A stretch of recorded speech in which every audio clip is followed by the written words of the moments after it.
Bears Central live post game. We got C-Dubb, Bobby, Haize all in the building today. We're going to talk about the Bears getting a win in their first preseason game against the Kansas City Chiefs. What did we see? What did we like? What didn't we like? We'll get into all that and more on today's Chicago Bears Central. Now tuned in to Chicago Bears Central, your number one place for all Chicago Bears news and content.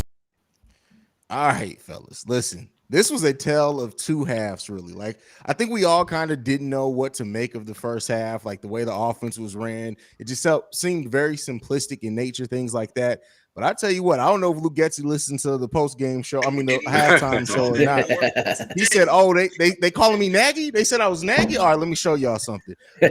What I'll say in this is like the play calling in the second half gave me way more hope for what this offense could look like. We talked about it at the halftime show. Maybe Luke Getzey was being a little bit more restrictive in the offense that he was running. Didn't want to risk it. Didn't want anybody to get hurt. They just wanted everybody to get in sync. I tell you what, he opened that offensive bag up in the second half. And I tell you, like, the things that I saw in this offense, again, this is kind of the bones of it, right? It's not the full playbook or anything. I thinking of like Mooney and Montgomery and Kmet being involved in this offense.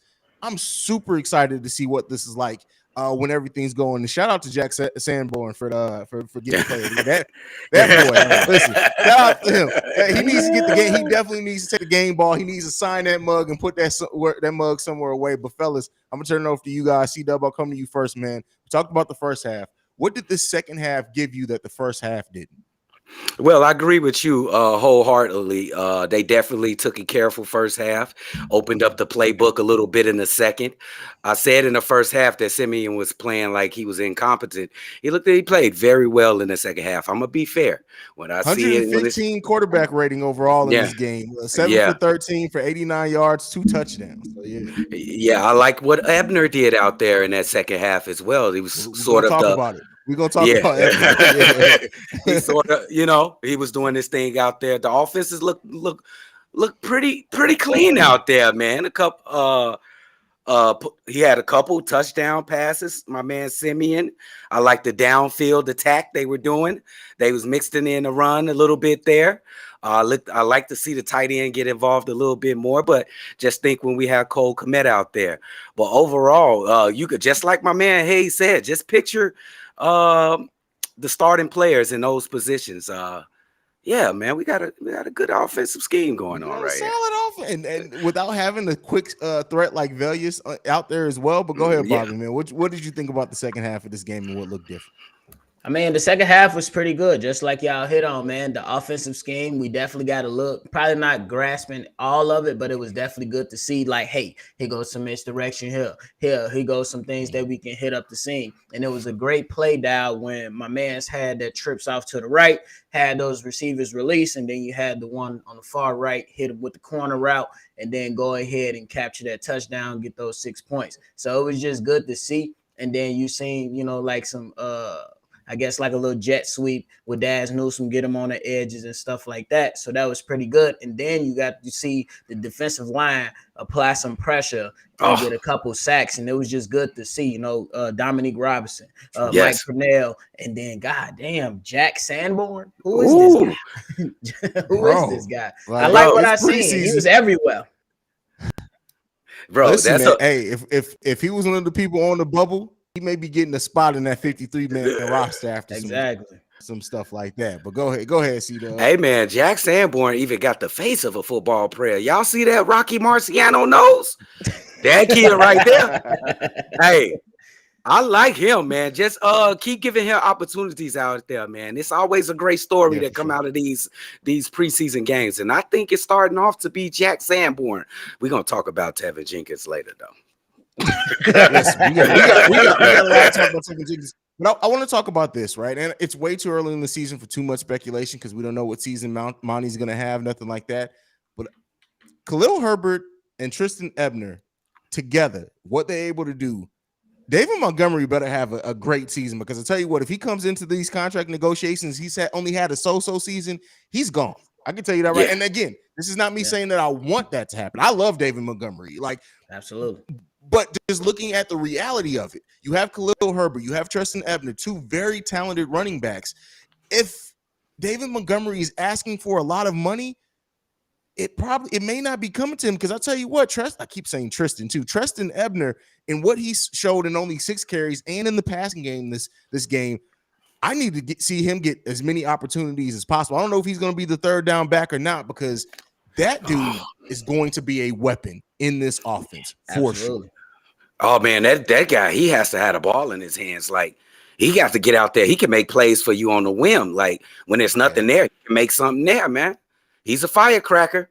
I like it. It's the first game. We got to see more, but it looks really good. I like it. And one thing we did not talk about in the first half, and this was a play that I wrote down that I did want to talk about, and then kind of in just my icky feeling over that first half, I forgot about it. Equanimeous St. Brown being used in the running game on that one play. I know we said that the offensive play calling wasn't the most spectacular, but if they're going to work a wide receiver with his size and quickness into the running game, you know what that reminds me of a little bit? And this is, again, we got to see it come to fruition. Where you going? You know where I'm going? Where am I going? I think so. No, the greatest show on turf. They got their wide receivers involved in the running game. And I'm not saying that this offense is even nearly ready to do something like that. But seeing that type of play calling as well has me interested in, okay, when you have all your weapons out there, because imagine Cole Kmet and maybe N'Keal Harry, Byron Pringle run blocking, and you got Equanimeous St. Brown running towards you off something like that's dangerous. Yeah, definitely. N'Keal Harry, man, I feel bad for him, but EQ, he definitely a big receiver out there. He can make some holes and stuff. We'll talk about his him taking away that number 2 spot in a minute. Oh, it's his. It's not taking it away anymore. If Rapid tie it up, put his name on it, have it in his locker ready for him. He's the number 2 wide out. That's at least for now. At least for now. How long Velus Jones out? Well, I think it's just a day-to-day thing. No one who had any type of injury played today, so I think they didn't even risk it. For anyone who was a little dinged up, they just like, listen, you're gonna sit this one, take as much time to rest up. So I think Vegas Jones could have played today. If it was a regular season game, he would have played today. Okay, yeah, because they didn't even play none of the first 3 tight ends on their depth chart. So, but I mean, one thing I like to point out, I know it's early, but man, the discipline looks pretty good. I was gonna say the discipline on the team looks pretty good. The guys, at least even the second string and the third string player, knew where the hell they were supposed to be on both sides of the ball. So it looked like the coaching staff has been working. I know it's still early. I know it's still preseason. I know it's one game. You know what I'm saying? But at least it's a step in the right direction from where we came from. Oh man, what a great point, nephew. Because with Nagy, it felt like it was a substitute teacher in the classroom. And, you had all type of penalties, dumbass personal fouls. But it don't seem like you feel maturity with this team. Yeah. You just feel it. Eberflus, okay. Don't you see the tackling? The tackling was tremendous today. Bro. The tackling was tremendous. I think outside of one play, it's been solid. Outside of one or a couple, like tackling very solid, and I like the way that this defense swarms the ball. It's never you never really caught anybody out on the island by themselves. There was always somebody to help out. I said it. The defense is going to be way ahead of the offense. The offense is going to come along over the course of the season. Like, and God forbid we get Mr. Cuckoo himself, Roquan Smith, to actually sign a contract to come back. I have high hopes for this defense. High hopes for this defense. Hey, I want to say in the first half too, with the starters that started, I think they played pretty well too. It was just an elite, all-world quarterback that made plays when the play broke down. I think they played pretty good in the first half. Oh, for sure. Let's talk about those 2 touchdowns. So Simeon did throw 2 touchdowns. Both those touchdown passes, one to Ebner, and I forgot who caught the second touchdown pass. It was Daz Newsome. Daz Newsome. Yeah. Both the touchdown passes in this. We know Simeon's not going to be our starting quarterback. So I'm looking more towards what Trestan and Daz did with those catches. And I like that they executed. You could tell that that's the way that those plays were drawn up. They executed very well. They were where they were supposed to be. What do you think this team is going to have the capability to score more than what we've seen the Chicago Bears be able to do the last 3 years? Oh man, I would say so. This just the first preseason game. This look a head and shoulders above the last season. Like, guys are running down the field. It looks like a lot of people were open most of the time. Simeon missed some in the first half. That's why I was talking shit. But in the second half, Hey man, he really showed out. Those receivers, they were disciplined. They ran their routes. They didn't venture off to other activities. I just love it. I just love what I seen today. I just love it. Yeah. Shout out to Well, Eberflus. listen, man, but I'm pessimistic, right? I've been a Bears fan for 35 years, and out of those 35 years, we've had offensives that have sucked basically all those 35 years. So I'm a bit pessimistic with it, but we were really excited. The first season with Nagy, people thought that Nagy was going to be great, right? So I need to see about 2 seasons from Flus before I'm ready to but yeah. I believe in it more. I believe in the way that he's empowered the players, the way that people talk about him, everything. It seems like it's a lot more positivity out there. But Bobby, I was about to go to you. You've been kind of quiet so far this post game show, bro. What are you? It seems like you're still trying to process what you saw today. I mean, for the most part, I think that Matt Eberflus so far has a hand on his team. We already know what he's been saying. I mean, what's been said about him, that he's a guy that pays attention to detail. And so far, you know what I'm saying, that has shown over these, over this game. And to me, that's pretty damn good. You want to continue to see that with the players. You want to see that with the coaching staff. You want to see, these players rise to the occasion. And man, it was just good to damn see. Like, we already know who gonna be some of those top 3 or 4 wide receivers, but to see those guys come in and compete, play hard, and as you said, swarm to the football and defensive side, that tells me that these guys really want to play for this guy. This guy is somebody who's basically, he received a lot of high praise while he was with the Indianapolis Colts. So man, it's just good to see, at least so far. We want to see once some adversity hit the team, once the regular season start in game 1, game 2, so on and so forth. When adversity had a team respond, where they continue to play hard. And we know that he'll get on your ass if you don't finish the play. You play into the whistle. You don't play until you think somebody down. You play into the whistle. So far, so good. I'm not gonna jump ahead of the gun, but I'm liking what I see so far. You know what I'm saying? So that's pretty much wrapping it up in the whole little bind for me. Yeah, and as my camera goes out, but it's been an interesting, like, since training camp, like 2 weeks, 3 weeks of training camp to this game, and finally get to and see it. Because that first half, like I said, I was down on it, and the second half it gave me a lot more positive. But we've been pretty positive so far, right? Well, let's be honest in this, man. Who sucked the most today? Because Teven Jenkins to me is like, at this point, boy, just sit down and shut up, bro. We talked about it one time. What draft picks could we get from somebody? Hey, listen, if Teven Jenkins don't make this team, it's a cut. I don't even know if we can trade him right now because that man looks incompetent. And I'm sorry, I hate to shit on anybody who's doing what they love, but come on, man. It started for a while there. I would literally just watch what he was doing, and it's like I see kids execute better in Pee Wee football than I saw. Hey, I'm gonna have to piggyback on you, man, and say, man, Teven Jenkins. Oh boy, you call him Drake. I'm gonna call him Champagne Poppy. You were not good. How could you be the worst player of the game? Like, you got the most valuable to playing. You the most shittiest player of the game today. Like, it was glaring. Every play, you looked like you was out of position. You were getting blown by. You were making penalties. Like, dude, Teven Jenkins, dude, this was awful, dude. You might be on the verge of getting cut after all that noise you just caused this offseason, dude. Absolutely. And I'm gonna follow back behind Mike on this one, right?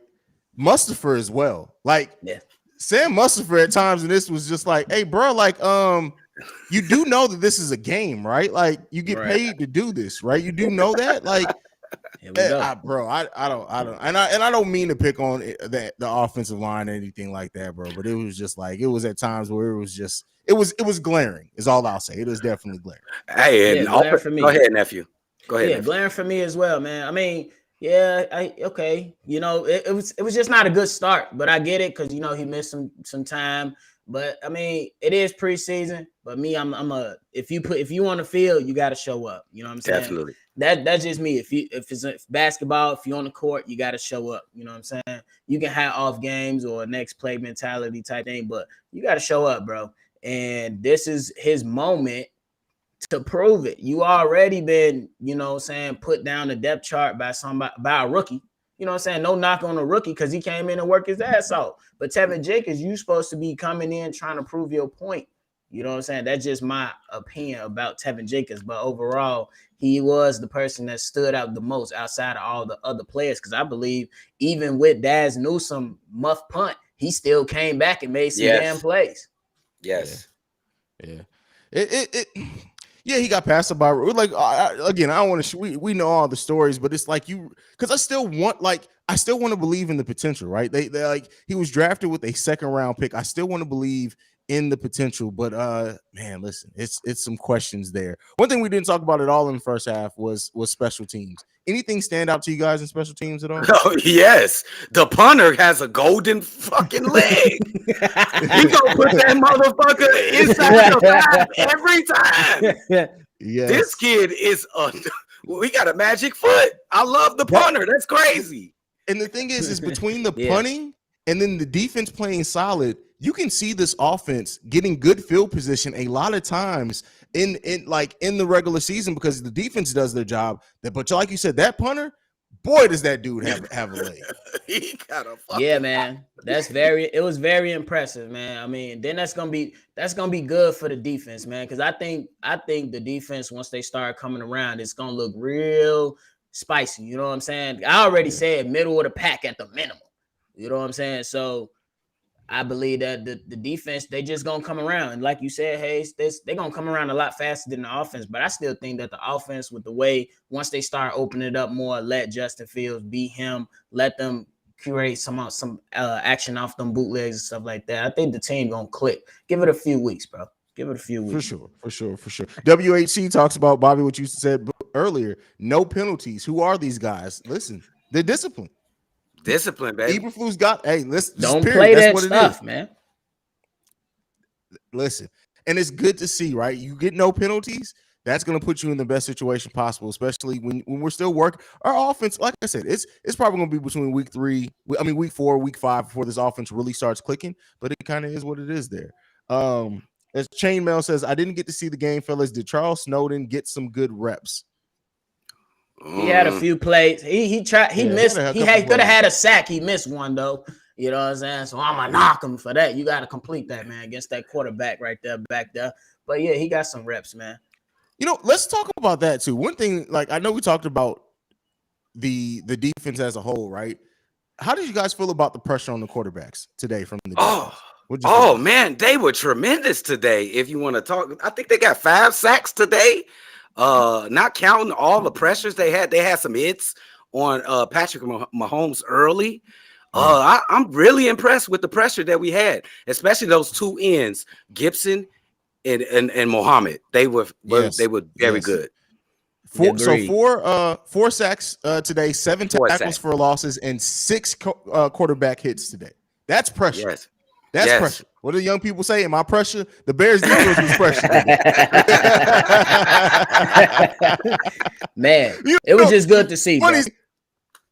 Listen, the defense. I was saying that early in the season, and there were people in the comments, like in some of the earlier videos when we started this channel. I'm like, I'm really not worried about the defense. Yeah, we lost Khalil Mack. Yeah, we lost some big names, but for some reason, I just never had like this huge concern with the defense. And yeah, it's only preseason. We got to see how it continues to evolve. We got to see it for in actual regular season games and stuff like that. But I think that Eberflus coming in is going to stop that slide this defense has been on for the last 3 years. We've been on a slide defensively. Yes. So I really do think that it's going to even out this season, maybe even get a little bit better. And then we're going to continue to just keep building upon that over the next upcoming seasons as well. Yeah, definitely. Agree. And then the discipline, I already know that's a big thing. They talking about in the last few years, Matt Eberflus was the least penalized defense in 2019 and 2021. Oh, that's good news right there, boy. Good news right there. Yeah, good news. One thing, and shout out to that. Getsy, keep that. Whatever you did in the second half, keep that play calling the same, my brother. Yes. That's all yes. Please, dude. Damn. No axe Madden button, please. Ishmael says Kramer did pretty good. Looks like we may cut some O linemen and sign a couple of more. I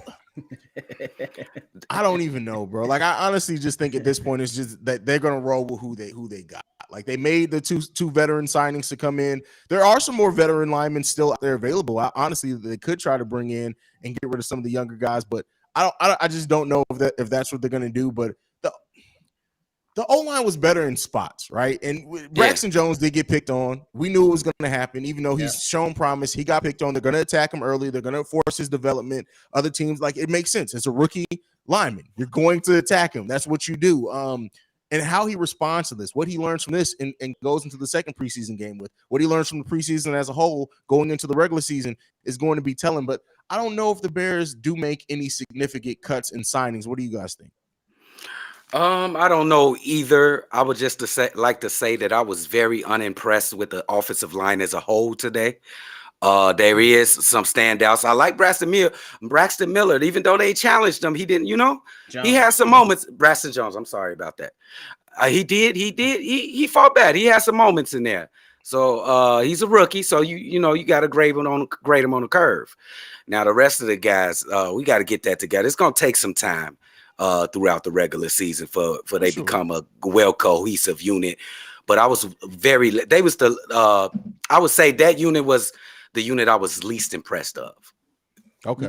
First string or second string though? Whole offensive line. Okay. Total. As a whole. As a whole unit. Just okay. Yes. For me, if we I'm gonna break it down between first string and second string. I think first string wasn't all that bad, to be honest. I believe is what you said is promising for the first string. The second string, I feel like you can pull a few people here and there, but I believe that the first string is already going to be solidified. Once you get Lucas Patrick back, that's the only addition you're gonna add back to that first string. And I think they just build off of that. And I think that like you said, Haize, going back to what Braxton Jones was able to respond to during this game and what he was going to be, how fast he's going to be able to learn during the regular season will be essential for this Bears offensive line. Simply because on one of the plays, the man went up for a block and then did a hook block and made a good block, all those blocks. But y'all get the point.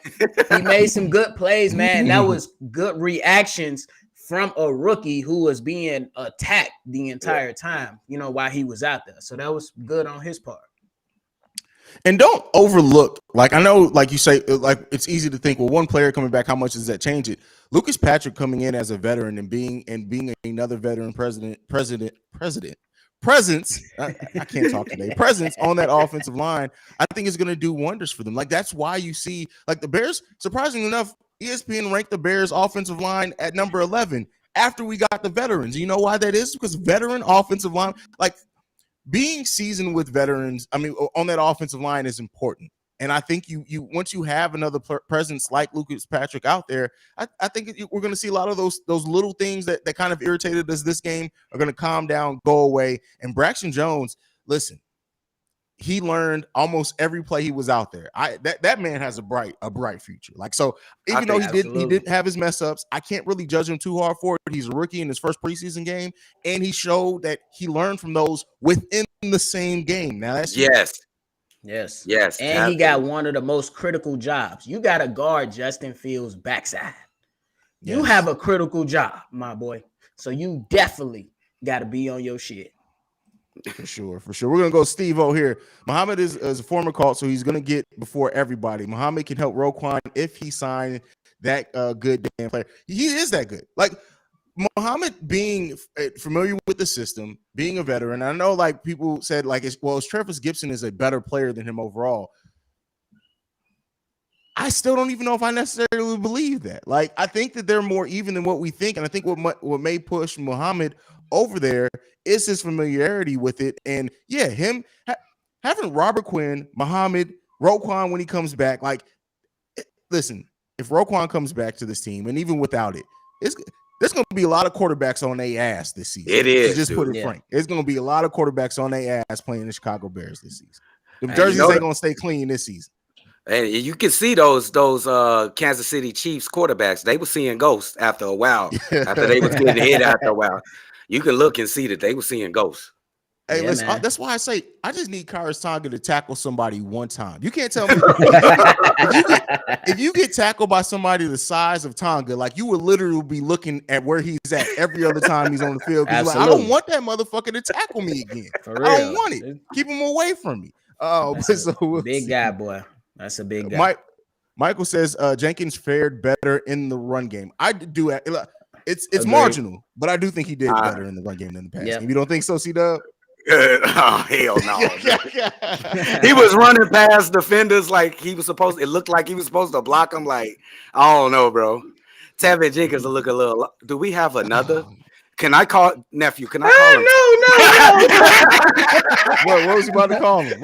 Can I call him the T word? The T word. You silly, bro. Because he called Tony Bradley the B word. So he trying to call Teven Jenkins. But Teven Jenkins definitely has a chance to be the Cristiano Felicio of the offensive line. That's for damn sure. He trash. Mojo in the building says, do you think we can thrive steadily without Roquan being available, depending the worst outcome, knock on wood? We'll be okay. I think we'll be okay.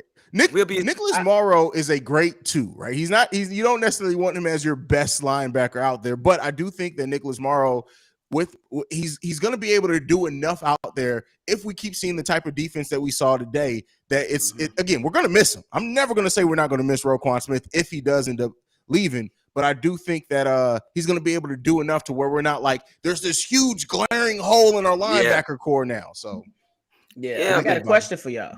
Okay. Yeah. So, I know it's all speculation, it's rumblings and stuff like that with Roquan Smith and his contract and him being dissatisfied, don't believe in the front office. So, Heavy.com threw something out there if the Bears are looking to trade. So, I'm asking, would y'all trade? If possible, if everything match up with picks and players and stuff like that, would y'all trade Roquan Smith for Chase Claypool since the Bears are struggling with some wideouts? Yes. Yes. If we have to trade him, yes. Is we getting draft picks and like some more players? Yes. The writer threw out Chase Claypool and like a third day pick, so it's probably like a 5th rounder or something like that. About that. That way. I'm saying with how toxic this is going, I would probably pull it. I'm not like immediately hitting the red button like yes, deal, but I'm like it's something to think about. I'm spending about 24 hours and seeing, hey man, what can we get anything similar to this? No, not really. Hey, can we get a 4th? Can you give us a 4th? If you can convince them to go up to a 3rd, yes, absolutely. If you can convince them to go up to a 3rd, you do that hands down. No, that's where you hit the button. You be like, bye, Roquan, we'll drop you off at the airport. Don't worry.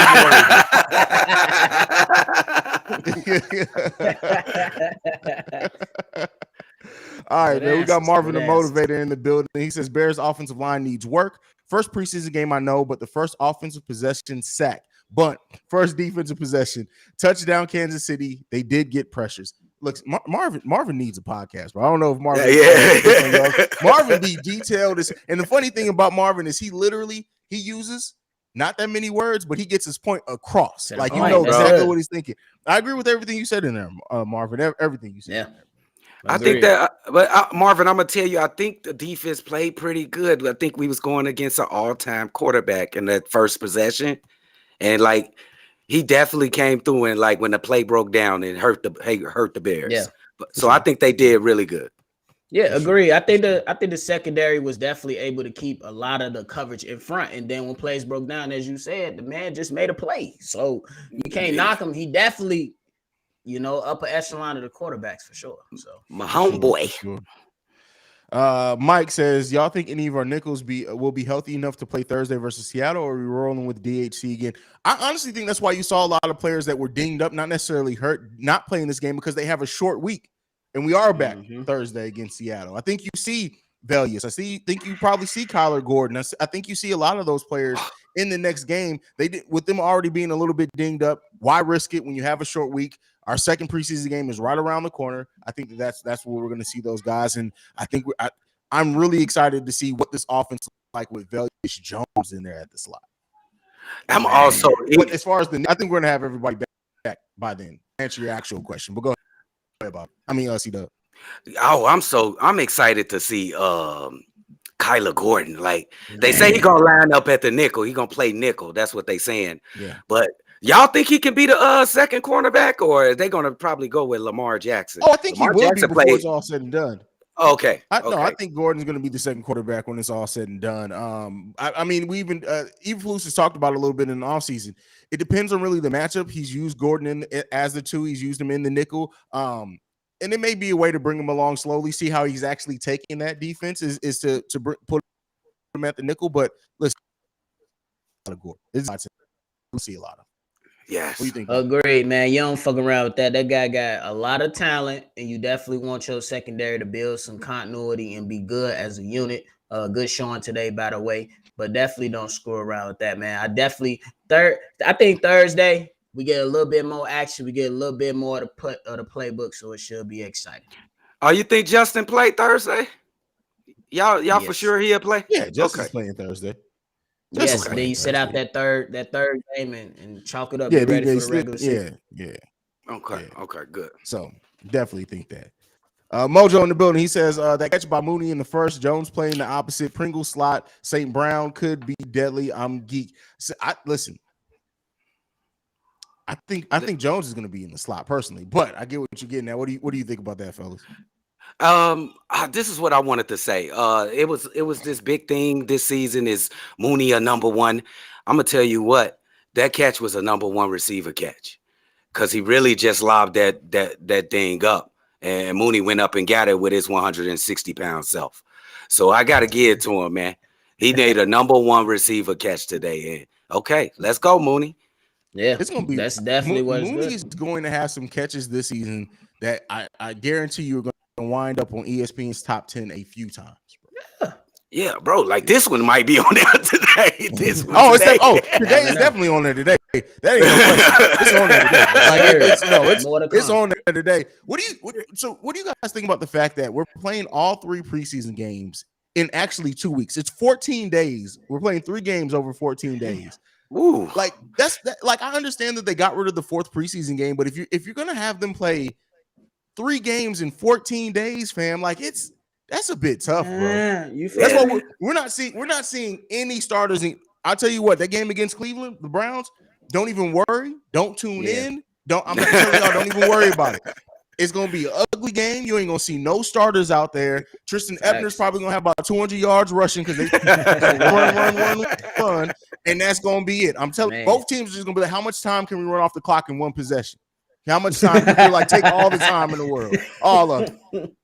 Yeah, That's I don't like that. Bro. I mean, 3 games in 14 days is crazy. Damn, man. Bro. They doing it. It's a lot of collisions and shit in a 14-year period, hitting against people, momentum course towards you, your momentum going toward. I don't know. The possibility for injury is too great, but I guess we got to live through it. Like my man said, they don't expect shit in that 3rd game. So, we just hope we just make it out then. We gonna be on here on that post game show. Like, hey, man, what was the quarterback's name? Bobby Field. Who the fuck is that? Cognac Mace. Y'all know who it is. Check that. Y'all know who's gonna be out there. Cognac Mace, man. Oh man, that's gonna be hilarious to see you, fam. But let's go. Let's get some more of the comments. Oh man, that is hilarious. Mojo says, get this to pull up. I think we're gonna be underrated this year. I'm giving us at least 7 games. I don't think 7 games is underrated, bro. Like, damn, you lowballing. They gave us 4 wins, though. They gave us 4 wins, bro. This is true. 4 wins. Oh man, I think 7 games. I think they could get 9 games. I think they could get 9 easy. And I think it's up. Like, I don't think it's gonna be below 9. They could get a possibly like 10, 11 games if they everything comes in at the right time. They do that. 10, 11 games to the playoffs. If the Bears get 10 or 11 games this season, yes, that's probably us making the playoffs. It's definitely making the playoffs. We gonna be geeked, bro. Like that. Listen, 10 or 11 games this season. Oh man, listen. The video I'm gonna have a video for every analyst and every sports media outlet. Period. They gonna be like, this nigga is killing everybody. Yes, I'm killing all you motherfuckers. Let the Bears get 10 wins this season. Let them get 10 wins. Y'all thought I cooked old pickle face last season for the Bulls. Wait, if the Bears get 10 wins this season, I'm cooking everybody in the media. Cap is getting cooked too. Listen, matter of fact, we ain't seen Cap today. Look, there goes David Kaplan. David Kaplan. David Kaplan that popped up on the show. Shout out to David Kaplan for coming through the Chicago Bears. Shout out to David Kaplan. That's David before he put his cocoa butter on.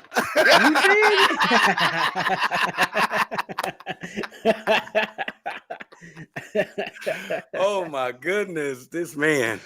Hey man. Shout out to David Kaplan for going ahead and coming through Chicago Bears. We definitely appreciate it, man. Bro, shout out to you, my boy. We definitely appreciate you coming through, bro. Corey says the Bears play very conservative today, which I understand being the preseason. You don't want to show a lot, but let's go. I'm excited. Yeah, I mean, I think when you look at the play calling in the second half versus the first half, they definitely played it conservative, and I think this playbook is a lot deeper than what we realized for sure. Yeah, definitely. They definitely was trying to be very careful with Justin Fields. I expect them to be a little bit outgoing in the next game. Just a little bit. Damn, that third down is just stuck in my head. What the hell? I was like, I'm about to call man Matt Nagy. Go ahead, bro. That was a bad play call, bro. It was a bad play call, but I think it was just I believe you said it in the halftime hangout, bro, that it was basically a play just to get Justin Fields off the field, man. Pretty much that, and I'm gonna chalk it up to that until otherwise. But I think in the second game, these guys play one half and then call it a night, and then we'll see the rest of the guys in the regular season once we go ahead and beat San Francisco. Bro, I'm sticking to it. You seen him after? I'm sorry, but you seen the offensive coordinator after he called that play? He knew it was a shitty call too. He knew it. You should have seen his face. Yeah. They did that to get him out the game. Like as much as I killed that play call, thinking about it, like being stepping away from it and being logical, I'm like they was just trying to get Fields off. Yeah, get him off the field, man. At the 50, they just get him up out of there. That was midfield. Mojo says Cap gonna pull up on y'all. Listen, let Cap roll his pastry ass up in here. I tell you what, I guarantee you his life changed. I guarantee you that. That's all I can say. He gonna pull up to talk about it. That's what he gonna do. That's all he gonna do. Come on, bro. All right, man. But anything left, man? Before we go ahead and shut down this post game show, y'all got anything left that y'all want to touch on? Yeah, just really quick. Okay. My first taste of Matt Eberflus. I like what I see from the man. He got his team tackling better than what we seen last season. I think they were more disciplined. The philosophy out there that they're running, I like it. It's nothing bad. I do not see, this is my last quote, I don't see a bad team out there. I do not. And shout out Jack Slamburn. What the hell? Come on, bro. Listen. We're gonna see a lot of him in game 3 too. Yes, we're gonna see a lot of that man. That man gonna be all over the field trying to earn that last spot. So we got one tough guy. That's he says, let's revisit the idea of Roquan for Claypool. Who does the Bears look at a short-term replacement season-wise and long-term via draft? Well, I think the short-term replacement isn't Morrow. Like that's what they're going to do. They're going to rely on him a little bit more heavily. He's going to play more. As far as long-term, I won't even lie to you. I haven't even started looking at next year's draft. I haven't even started. No way. Like let's start this. I probably won't start looking at next year's draft probably until about week 12. I'm just going to be honest with you. Facts. We got a while before I start looking at it. Oh man. I don't think nobody looking for a replacement that far ahead, big dog. Listen. We analysts, but we don't get paid to do this full time. So I have not put that much time into it as of right now. I'll start looking and getting my prospects together around week 12, week 13. But yeah, I have no idea who they look at in the draft. None. I couldn't even tell you, bro. That's when we'll take it. But hey, shout out to the team, man. I'm taking any win we can get preseason, backyard football, going ahead and do a family day football. I don't give a damn. A win is a win. I'm a competitor, so shout out to the goddamn team. Biggest thing that I love today was the discipline on both sides of the ball. These guys look like they want to play for Eberflus. Eberflus look like he ain't about that. that nonsense. So go ahead and keep it up. And Luke Gessie, let's open up that playbook next game for A little bit. Justin Fields, just a little bit, and then go ahead and sit him down, and let's go ahead and get ready so we can go in there and we can beat these 49ers when they come to the city. And hey, one last thing before we go. That field, y'all ain't put no water on that shit, no water on this shit. That shit dirt. That ain't the desert. That's the windy city. Why the field look like y'all in the desert? Bro, I seen that was trending. They was talking about our field, man. Elton John, keep your ass off the Soldier Field if you ain't gonna clean up after you leave, boy. Big head ass. Bro, listen, man. I'll tell you what. They literally said, "Hey, man, how's the field looking?" Probably like Saturday. Or probably like, how's the field look? I'm on today's Saturday, Friday. How's the field looking? Hey, man, fuck that field. All right, we're going to Arlington anyway. Bro, exactly. They feel y'all moving to Arlington, have fun on this field all season. We ain't doing shit. You want us to water it? We ain't got no water. It's Chicago. We ain't got no water. Bro, that field look like the lot on 68th and East End where we used to play football, bro. He's a goofy. That is hilarious, man. But man, hey, like Bobby said, good to get a win. It feels good no matter what the win is. The Bears got to win. That makes life a little bit better when the Bears get a win. That's it. Oh, bro. Period. I'm gonna make sure my camera's all the way charged. Next time I left it on between halftime hangout. That's why it's dead. So you motherfuckers can't see me, but nonetheless, you can feel me. You can feel me. Matter of fact, before we go, let's go ahead and just give another shout out to David Kaplan for coming to do the show. Shout out to David Kaplan. Crip keeper looking ass, boy. Let's go.